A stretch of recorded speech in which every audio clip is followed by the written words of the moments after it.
सबके मिल सब परेशान हो जाए। तू सुधार जी बता पूरे गांव के मेहरारू सुधार जी सर तोरा ने नौटंक बाजी चल चल चल कितना दरकार चल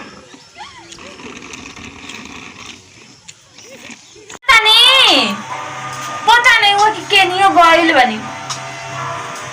बजर पड़े ऐसा सब्जी में हम का जानिए तो वहां के ना बनी हम तो जानिए वहां के बानी नहीं तो कह तो देखा हमारे मोहतरिया के कैसे कह दे आज तो गए वो बोल के हम कल फुल तो गढ़ावे क्लीन कर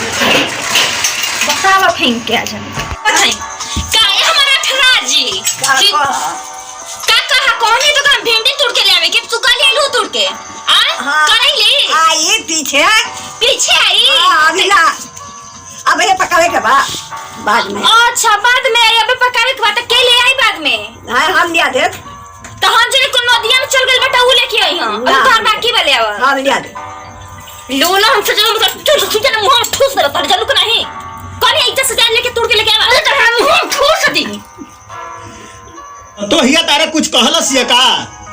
ना कुछ कहलो से ना आई तो गाड़ी देवे लेके बोले लगी ना बोली काहे बोली ना ओकरा अधिकार बका कि बोले लगी काहे बोली सब अभी ओकरे नु बा काहे का अधिकार बा ओकर ना ओए मालिक है मालिक नहीं खे मालिक का तू बड़ू हम बनी कहां बिया दोसर के बड़ू मालिक कहां बिया अच्छा तो हिया अभी कहीं गइल होई वो घर में गइल होई कहीं गइल होई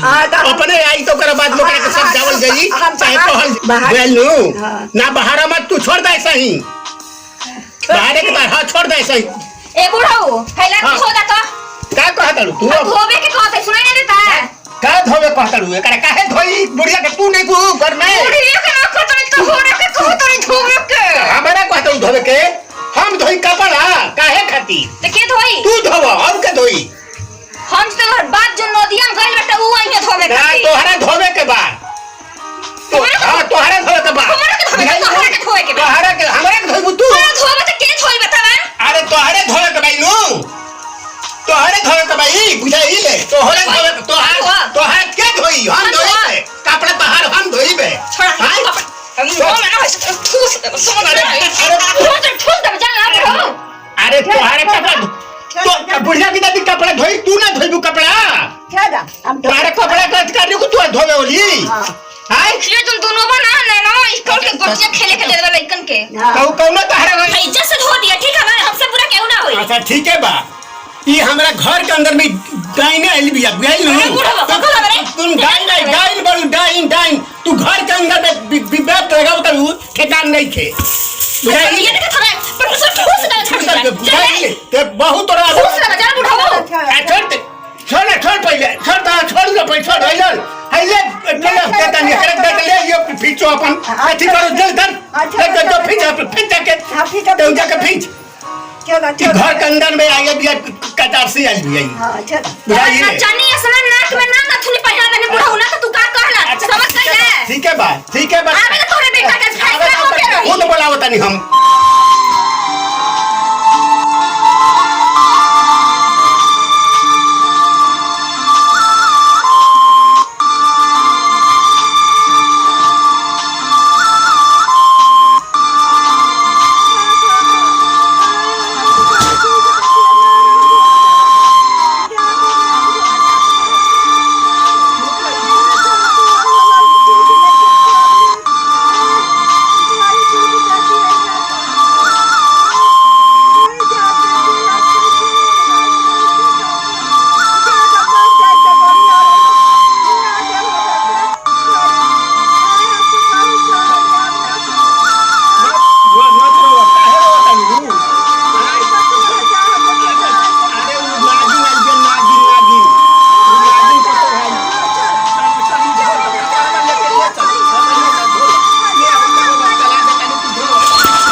बुढ़ापा में हमने कभी दुख लिखल बा बुआई में ऐसा तो होना चाहिए तो ऐसा नहीं ले नागिन भी आई ठीक है करे ठीक है बढ़िया ले खींच दो ना तो आई लू तो फिर हमनी के लागी पीते ना ये दादा पीछे देनी आपका छोड़ दो ये गार हो करके गार दो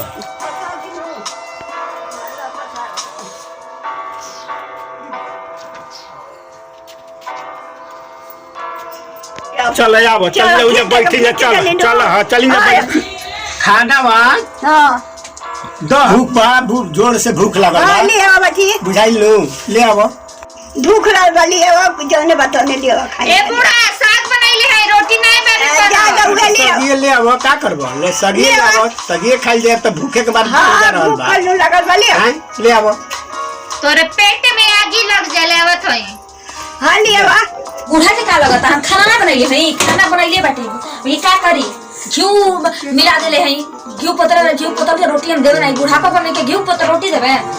वो कोरिया के खाए खातिर घसिया रखल बना साग कोई के और वही के दे देत हई खाए या बोल पर बाप के नौकर बसल है ना सब तो के बना के खिया दी खा के तोहर पेट ले हमर बाबूजी रे खा ले अरे तो घास हटे कि घास नु हटे घासिया खाई जाई का साग खोल गना पेट भरला अरे ये जब से खाई जाता खाई जाती हां बोला हां ये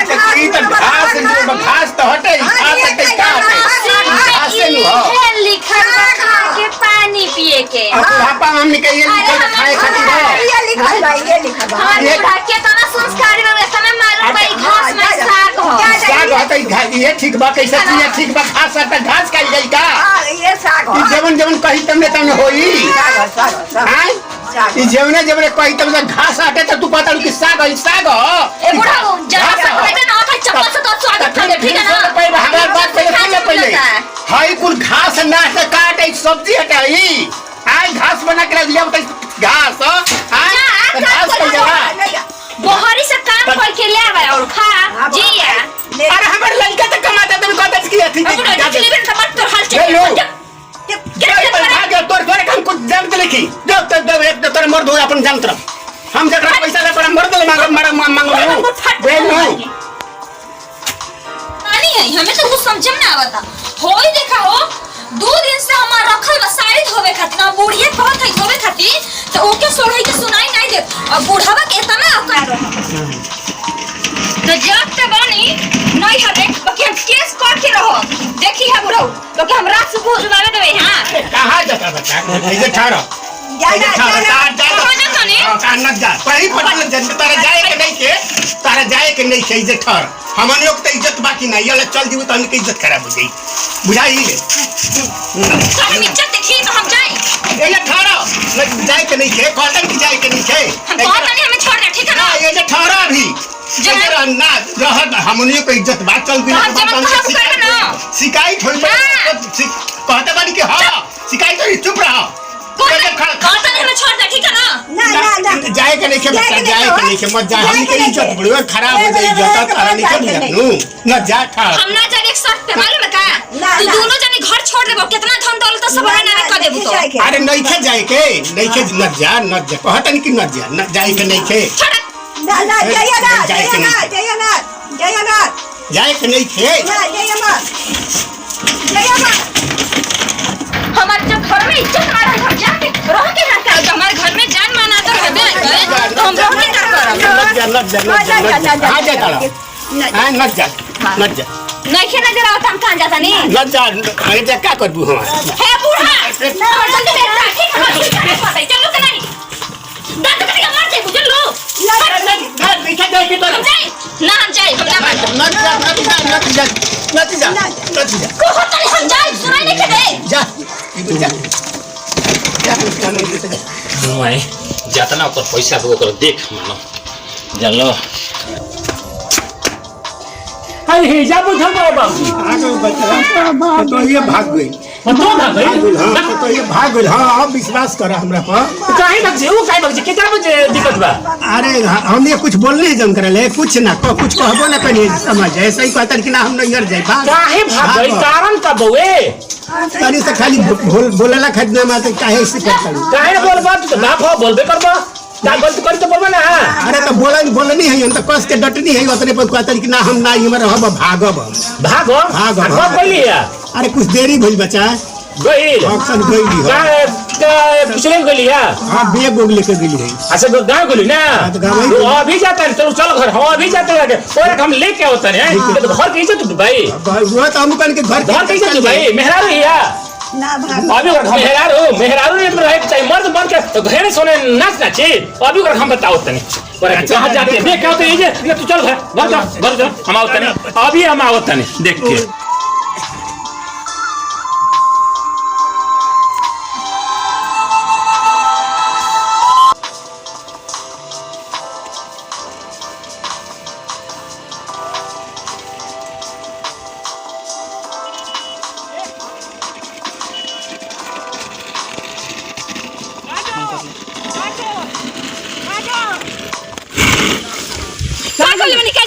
काय घर छोड़ दे क्या ना जा का है भगवान हम बात माना ताई ना माया राहु भाई दादा हमें घर में क्या करे रहो तोरा नाटक कौन तो छूटी कि ना छूटी ई बताओ घर भाई छोड़ के ले हम रही के हम ऐसे के ई का कहो तनी ना रास्ता हट जाए ठीक है काहे का रास्ता हटे चल घर जा नहीं है जल्दी हमारा रहो ना घर में नहीं के नहीं चल चल अब कहो तनी ना हमारा रास्ता ना रहो ए रहबे काहे रही बताई काहे रही रहो घर हाथना आदमी के लगट पर देखो दे रघु ना के देखो पानी पानी ये तो मेहरारू के संस्कार हो हमें कर कहा ले मन ना लौट के ना लौट काहे लौट के बाबू माई तोरा के बियाह कइले बन भागे खातिर सुनी चाहे आनी पानी कुछ भी आ जाए ना कि हम वापस ना जाए हम अपने में घरे ठीक तू है आमी पानी हड़ू हां हमारी पानी में केन चल जेबो हां हमार मन ना ना ना तेरा खाली रोक के दिखाई तो जाना दे हम ना जाए दे ले जाए हमें बैग ना चाहिए हम ऐसे जाते अरे पागल नहीं खिजाए के तो कहो तनी ना जाबे उठाओ एक दे चलो फेंक के देखी के चिचिया मत काई चिचिया दो पंखे के रोड पे दिखाई ले बा ना जा रोड पर तो ना तो खाओ चलो हां हम जनिया बानी हमरा आज के दिखाओ तनी सबके रघु देख ली सब इज्जत हमर पटोर के धा देलो इज्जत ये कौन सा रह गइल बा माई बाबू इतना बढ़िया इज्जत रख देले बड़ा चल ना जा घर चले पड़ी चले के पड़ी कहो तनी हम जाबे अरे पागल चले के पड़ी हम कहो तनी ना हम ना जा देख कुत्ता के अच्छा भाई भी मार के दिखाई माता हम सोचा कि जोन बनवाई साइलेंट चल चप्पल देख ले चप्पल से ना हम नहीं छुड़ाने वाला बानी घर कहने के काहे नहीं हम तो ना जाए दे हम को भी ना जाए दे पहले जाने अपने माई बाबू के पूछ के आई माई बाबू कौन होतन की खैले बाड़े ये ना माटी की तू कौन बैठ रे तो कौन शरम लाज खेला गत राउत मास्टर नाचबा ना तो तुम होतन की करके दिखाओ तनी हो इतना पानी में पानी बहुत इसका देखे जब बियाह होके से पहले कहते से भगवान हमरे के फुर्सत से बनले बस यही ना के थोड़ी तोरा के फुर्सत से बनले बस ना तो पड़ी सब तो की घोर के दिखा दे सही भाई तोला महल का कहता बताई क्या होता बियाह होके से पहले हम घर के लक्ष्मी हो हम घर के स्वर्ग बना के आके लेथी ना कर नाटक क्यों के तनो लक्ष्मी होई ना रउवा घरे आई तो लक्ष्मी बन जाई लक्ष्मी एक सास ससुर के तर सेवा नहीं हो तो अब तू मत की पता इज्जत करल बोल हो ये नहीं खातिर से बता बियाह करत आदमी हमर लइका के बियाह हो जे हमर बड़ी सुख मिली खाना मिली समय पर सब कुछ मिली आई हो तक ना सासे से कराओ ससुरे से काम कराओ सासे से काम कराओ बात खराब है ठीक है ना रोड पे शादी लोग का कर ये के तो किस काम न कर देवे सारा काम हम ही करब तो ना जाओ और पाओ देखो चोट से ना मानने अरे तो ना रे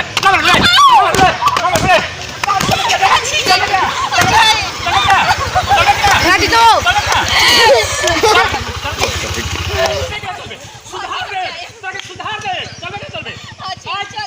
तोरा ने मेहरारू जैसन सबके मिल सब परेशान हो जाए तू सुधार जी बता पूरे गांव के मेहरारू सुधार जे सर तोरा ने नौटंक बाजी चल कितना दरकार